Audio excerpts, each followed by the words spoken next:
नमस्कार मंडळी, गावठी सुरेखा किचन ब्लॉग या चॅनलवर तुमचं मनापासून स्वागत करते.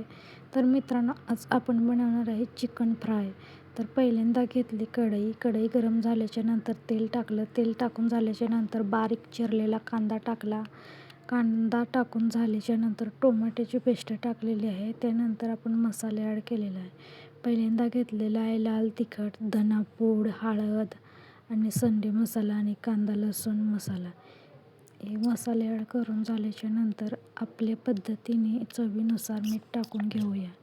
मीठ टाकून झाल्याच्या नंतर तेल सुटेपर्यंत आपण परतून घ्यायचं. परतून झाल्याच्या नंतर आपण उकडायला चिकन ठेवलं होतं. उकळून चिकन झाल्याचा रस्सा काढून घ्यायचा आणि चिकन काढून घ्यायचं आणि चिकन आपण मसाल्यामध्ये ॲड करायचं. मसाल्यामध्ये आपण चिकन ॲड करताना पूर्ण मसाला चिकनमध्ये मिक्स झाला पाहिजे. त्याला मंद गॅसवर आपण 2-3 मिनिटं परतून घ्यायचं.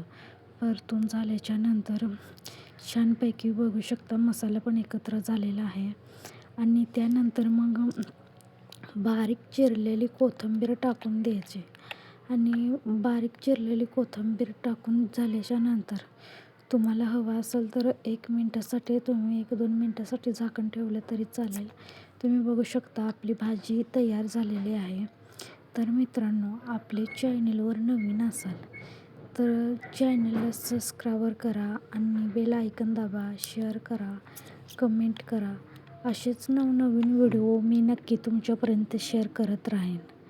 मित्रांनो, तुम्ही बघू शकता आपण कोथिंबीर टाकून झालेली आहे आणि भाजीला पण किती छान लागलेला आहे मसाला.